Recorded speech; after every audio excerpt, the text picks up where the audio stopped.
Bienvenidos a nuestro cuarto encuentro.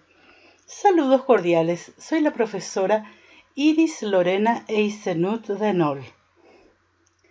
Hoy abordaremos el tema la educación en la Edad Media. El objetivo de la clase es analizar la evolución histórica de la educación de acuerdo al marco teórico de la acción educativa en la Edad Media. La educación en la Edad Media. Tenemos estos puntos que vamos a ir desarrollando: la educación cristiana, la educación caballeresca, la escuela de palacio, las universidades. Seguimos aprendiendo en casa. Educación en la Edad Media. Esta etapa se extiende desde la invasión del Imperio Romano por los bárbaros en el siglo V después de Cristo hasta el descubrimiento de América en el siglo XV. Esta etapa no puede considerarse como un bloque. Debemos dividirla para comprenderla mejor. Los primeros siglos de la Edad Media, entre los años 500 y 1000, fueron tiempos oscuros para la educación, ya que imperaban la fuerza y el poder por encima de la cultura. Los estudios sociales e históricos se olvidaron y los invasores destruyeron documentos muy importantes para la historia. Las costumbres eran bárbaras y groseras. No existía espíritu crítico. La vida presente no tenía importancia, sino la futura. Durante toda la Edad Media predominó la denominada educación cristiana, que alcanzó su apogeo en la segunda etapa de la Edad Media, con bases fuertes en los nuevos factores sociales y culturales. La educación cristiana. La educación cristiana se estructuró en torno a tres instituciones: la Iglesia, la familia y la escuela cristiana. La escuela cristiana no existía en un principio. Los niños asistían a las escuelas judías y paganas, donde dedicaban su esfuerzo a lo instructivo, mientras lo formativo quedaba para la familia. Posteriormente apareció la escuela como instrumento, mantenida y formada por la Iglesia. Era un primer nivel donde se impartían las materias instrumentales, complementadas con los salmos litúrgicos y la doctrina cristiana. Más tarde se implantó el segundo nivel en el programa del Trivium y el Quadrivium. La primera etapa de la educación cristiana. Los maestros eran muy autoritarios y los alumnos se limitaban a aceptar las ideas sin contradecir y aportar nuevos puntos de vista. Las escuelas existentes eran las monacales o claustrales, que se dividían en internas y externas. Las escuelas internas, allí recibían educación los monjes y se cuidaba más el aspecto dogmático, litúrgico y moral. Se organizaban en dos niveles. En el primer nivel se impartía una enseñanza instrumental que incluía lectura, escritura y canto. En el segundo nivel se trataba sobre el patrimonio y herencia cultural, además de la teología y la disciplina monástica. Las escuelas externas estaban destinadas a la formación de personas que no pertenecían a las órdenes clericales. La enseñanza era gratuita y allí se aprendían las primeras letras, el cálculo y el canto. Al superar estos contenidos, algunos alumnos podían entrar en las escuelas internas. La segunda etapa de la educación cristiana. Aquí aparecieron las escuelas palatinas, cuya misión era educar a los hijos de la aristocracia. La escuela parroquiales, que se dedicaban a la formación religiosa, y las catedrálicas, que se dividían en internas para enseñanza religiosa y externa para la formación laica. La formación humanística, literaria y científica se cubría con la enseñanza del trivium y quadrivium. El trivium incluía la gramática, retórica y dialéctica, y el quadrivium incluía aritmética, geometría, astronomía y música. La enseñanza era memorística y continuaban los castigos corporales. La educación caballeresca. Entre el siglo VI y X, durante la época más oscura de la historia del continente europeo, reinaba la confusión y el caos a raíz de una serie de enfrentamientos e invasiones. Los gobernantes se vieron obligados a luchar para defender sus tierras. La consecuencia fue el fraccionamiento del poder entre los múltiples señores feudales. Así, los nuevos guerreros feudales desarrollaron lo que se denominaba la educación caballeresca. Esta educación se brindaba a los hombres de clase social alta para que llegaran a ser caballeros de la corte. El contenido de la educación del caballero desde el punto de vista intelectual era muy pobre. Había caballeros que no sabían leer ni escribir. Sin embargo, cultivaban interesante la destreza física, que incluían la carrera, la equitación, el manejo de arco y lanza, así como la caza. La formación espiritual era también importante. Consistía en aprender oraciones, poesías, leer, escribir y cantar.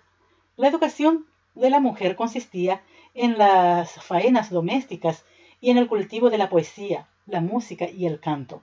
La educación caballeresca fue el primer paso hacia una educación clasista, cuyas recuperaciones llegan hasta nuestros días. Las escuelas de palacio. Hacia el año 800, Carlomagno, emperador de los francos, realizó una reforma cultural de gran alcance.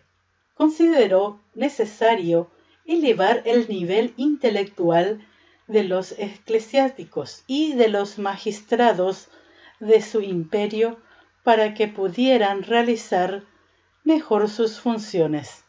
Toda catedral o monasterio debía tener una escuela con maestros preparados. Así surgieron numerosas escuelas monásticas y episcopales en todo el reino francés. Luego el emperador decidió extender la instrucción a los laicos para preparar buenos servidores del Estado. Inclusive él mismo asistía a las clases que se dictaban en su palacio con sus hijos.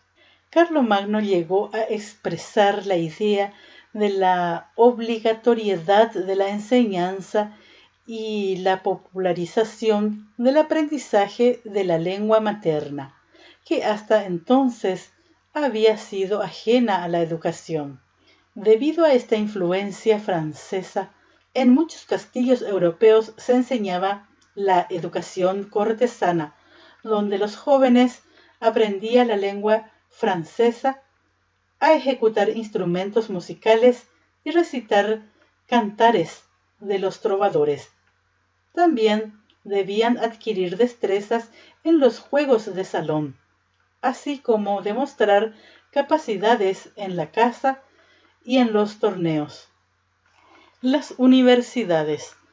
La última etapa de la Edad Media se caracterizó por la aparición de las universidades que completaron la instrucción inferior y media. La estructura universitaria mantuvo la metodología de la enseñanza rígida y autoritaria. La enseñanza consistía en la exposición y análisis de un texto, en la presentación y argumentos, en la discusión de temas sugeridos por el maestro. Lentamente, el método didáctico pasó a ser floreciente y ágil, superando el memorismo y desarrollando el interés por la psicología del alumno, con lo que apareció un nuevo tipo de maestro. Bueno, llegamos al final de nuestra clase con este resumen de la Edad Media en Europa. Como vemos acá, en el inicio tenemos la Edad Media con la caída del Imperio Romano, el feudalismo en Europa, vemos a los reyes, nobles, la iglesia y el campesino. Y resurgir urbano medieval, donde aparecen las universidades. Entonces podemos concluir que durante la Edad Media predominó la educación cristiana a través de las instituciones de la Iglesia, la familia y la escuela. Se daba mucha importancia a la autoridad en la educación dogmática, litúrgica y moral. La educación caballeresca de palacio marcaron el inicio de un estilo pedagógico clasista que se mantuvo vigente hasta la actualidad, complementando la educación inferior y media. Aparecieron las primeras universidades. Para cerrar el trabajo, les dejo este video resumen de la Edad Media. Hasta nuestro próximo encuentro. Chao, chao. La Edad Media es el periodo histórico de la civilización occidental comprendido entre el siglo V y el siglo XV. Se suele situar su inicio en el año 476 con la caída del Imperio Romano de Occidente y su fin en el año 1492 con el descubrimiento de América. Aunque también se sitúa en 1453 con la caída de Constantinopla, fecha que tiene la singularidad de coincidir con la invención de la imprenta por parte de Gutenberg y también con el fin de la Guerra de los 100 años, una guerra que en realidad duró 116 años entre los reinos de Francia e Inglaterra. Esta guerra fue de raíz feudal, pues su propósito era resolver quién controlaría las enormes posesiones acumuladas por los reyes ingleses desde 1154 en territorios franceses, debido al ascenso al trono inglés de Enrique II Plantagenet. Tuvo implicaciones internacionales y finalmente, después de numerosos avatares, se saldó con la retirada inglesa de tierras francesas. En la Edad Media se sustituyó el modo de producción esclavista por un modo de producción de servidumbre feudal. También se fue produciendo una descomposición de las estructuras centralizadas del Imperio Romano que dio paso a una dispersión del poder. En lo ideológico y cultural se produjo un mestizaje de la cultura clásica con las culturas monoteístas cristiana e islámica, cada una en su espacio. La Edad Media suele dividirse en dos grandes periodos: temprana o alta Edad Media, siglos 5 a 10, y baja Edad Media, siglos 11 a 15. Como hemos visto, la Edad Media duró unos 1000 años y en 1000 años ocurren muchas cosas. Por un lado, en Oriente tenemos la historia del Imperio Romano de Oriente, apodado como el Imperio Bizantino, con la capital en Constantinopla, donde se hablaba griego. Desde aquí se cristianizarán los pueblos eslavos como los serbios, los búlgaros y los rusos.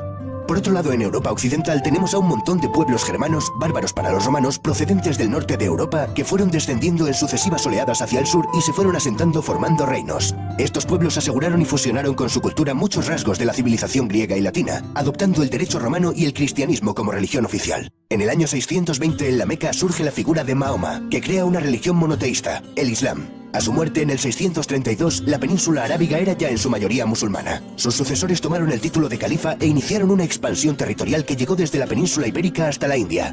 La presencia de los musulmanes como una civilización rival alternativa asentada en la mitad sur de la cuenca del Mediterráneo, cuyo tráfico marítimo pasan a controlar, obligó al cierre en sí misma de la Europa occidental durante varios siglos. Para algunos historiadores, este hecho significó el verdadero comienzo de la Edad Media.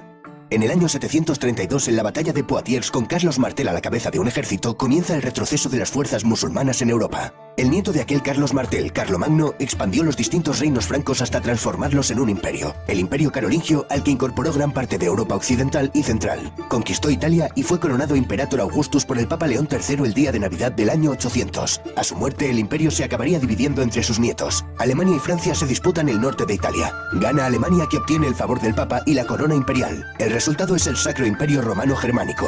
En el año 962, el rey alemán Otón I, llamado el Grande, es coronado emperador. Tras la desintegración del Imperio Carolingio y el fracaso del proyecto político centralizador de Carlomagno, la debilidad de los reyes se hizo evidente. Sus sucesores se vieron obligados a ceder gran parte de su autoridad a los condes y marqueses para obtener su apoyo. Para asegurarse la lealtad de estos nobles, los monarcas les entregaron tierras, los feudos. Por otro lado, las invasiones de vikingos, sarracenos y húngaros aumentaron la inseguridad general, lo que obligó a los reyes a encomendar a los nobles la defensa de sus territorios. Nace la figura del caballero. El feudalismo alcanzó su madurez en el siglo XI y tuvo su máximo apogeo en los siglos XII y XIII. Su cuna fue la región comprendida entre los ríos Rin y Loira, dominada por el Ducado de Normandía. Por feudalismo entendemos al sistema basado en una serie de lazos y obligaciones que respaldan compromisos generalmente militares entre un hombre libre, el vasallo, y otro hombre libre en situación superior, el señor. El vasallo juraba fidelidad a su señor y se comprometía a cumplir determinadas servidumbres, principalmente de auxilio militar y consejo político, auxilium et consilium, recibiendo como contraprestación un beneficio, habitualmente el control y jurisdicción sobre la tierra y la población de su feudo o señorío. A esto se conoce como vasallaje. El vasallaje se confirmaba a través de dos ceremonias, el homenaje y la investidura. La posibilidad de que un vasallo tomara bajo su protección a su vez a otros hombres que pasaban a ser sus vasallos estableció una red piramidal de relaciones vasalláticas. Al final del vídeo veremos cómo era la típica pirámide de una sociedad feudal. Acabamos de ver cómo se pasó de un estado romano basado en el poder central y un vasto territorio a un estado basado en vínculos personales fragmentado en los distintos feudos. En ellos, el señor acapara las funciones propias del estado, como por ejemplo legislar, imponer impuestos y administrar justicia. La tierra adquiere una enorme importancia económica al disminuir el comercio y la circulación monetaria. Por eso, la agricultura es la base de la economía feudal, una economía de autoconsumo. La vida rural predomina frente a la urbana. Un feudo característico se componía de una aldea rodeada de terrenos para cultivar, protegida por un castillo regentado por un señor. A este castillo también se le denominaba burgo. Por extensión, se aplicó el nombre de burgo a las poblaciones que se desarrollan en torno a estas construcciones. Así surgieron las grandes ciudades medievales. A los habitantes de estas nacientes ciudades se les llamaban burgueses, naciendo el término burgués. A estos centros acudían los campesinos a vender sus excedentes, cereales, frutas, carne, a la vez que compraban artículos de uso cotidiano elaborados por los artesanos, herramientas, cerámica, ropa. Se fueron creando nuevos barrios de artesanos y mercaderes que se agrupaban en gremios. Fue en estas ciudades donde nació el estilo gótico, una evolución del románico. Estas ciudades vieron el levantamiento de prodigiosas catedrales. Chartres, París, Colonia, León o Burgos se cuentan entre las obras arquitectónicas más extraordinarias que ha construido el hombre. También las ciudades vieron el nacer de las universidades, como las de Bolonia, Oxford, Cambridge, Salamanca o París. En ellas se aprendían las 7 artes liberales compuestas por el trivium, gramática, lógica y retórica, y el quadrivium, geometría, astronomía, aritmética y música. También podían cursarse estudios especializados como Derecho, Medicina, Teología y Filosofía. La filosofía dominante era la de Aristóteles, cuyos textos habían llegado a Europa a través de los centros de enseñanza árabes. La filosofía medieval, la escolástica, se proponía fundamentalmente sistematizar la concepción cristiana del mundo en términos aristotélicos. El representante más célebre de esta corriente fue Santo Tomás de Aquino. Catedrales majestuosas, universidades... Vaya, parece que la Edad Media no es esa época oscura que siempre nos han querido vender. Y todavía no hemos mencionado los monasterios. Los monasterios también fueron islas de civilización. De ellos no solo emanaba espiritualidad, cultura y cristianismo, también fueron los que introdujeron la roturación de los bosques, beneficiosos inventos como la buena cerveza o maravillosos remedios naturales. Pero los monasterios fueron fundamentalmente grandes escritorios donde se salvaron, copiaron y conservaron los manuscritos que hemos heredado de la antigüedad. Estas islas de civilización no eran lo común dentro de la sociedad medieval. La mayoría de la población era analfabeta. Aquí los juglares y trovadores jugaron un papel muy importante. Eran músicos y poetas que divulgaron oralmente las hazañas épicas de héroes. La Edad Media es la época de los grandes caballeros y los grandes cantares de gesta como el cantar de Mio Cid, la canción de Roldán, Beowulf o el cantar de los Nibelungos. Estos poetas también nos hablaron del amor cortés que expresaba el amor de forma noble, sincera y caballeresca. El mayor ejemplo lo encontramos en la historia artúrica de Tristán e Isolda. La poesía trovadoresca era sobre todo de temática amorosa, pero también podía centrarse en aspectos políticos, morales, religiosos, etc. Otro de los temas podía ser el de las cruzadas, una serie de campañas militares con el objetivo de restablecer el control cristiano sobre Tierra Santa, el territorio geográfico que comprende todos los sitios en los cuales se desarrollaron escenas bíblicas. Para terminar, veamos cómo era la pirámide social de un régimen feudal. En lo alto de la cúspide se encontraban el emperador o los reyes. Para el siguiente escalón vamos a establecer dos columnas diferenciadas, pues la iglesia constituía una jerarquía paralela a la nobleza. Dentro de la alta nobleza tenemos a duques, marqueses y condes cuyos títulos derivan de gobernadores del imperio carolingio. Un escalafón más bajo tenemos a varones, caballeros, etc. En la rama del clero también distinguimos entre alto clero, que procedía de la alta nobleza y las familias reales, y el bajo clero, que procedía de familias acomodadas de campesinos y artesanos. En la base de la pirámide tendríamos al 90% de la población, el campesinado. Los campesinos con menos derechos, como el de no poder abandonar el feudo, eran los siervos. La diferencia principal entre un siervo y un esclavo consistía en que, en general, un siervo no podía ser vendido por separado de la tierra que trabajaba, y en que jurídicamente era un hombre libre. Era una sociedad profundamente estática, ya que cada individuo permanecía en la clase social en la que había nacido. Las injusticias que comportaba esta jerarquía eran compensadas por la religión. Toda situación de desventaja en este mundo se compensaba con una situación de ventaja en el siguiente.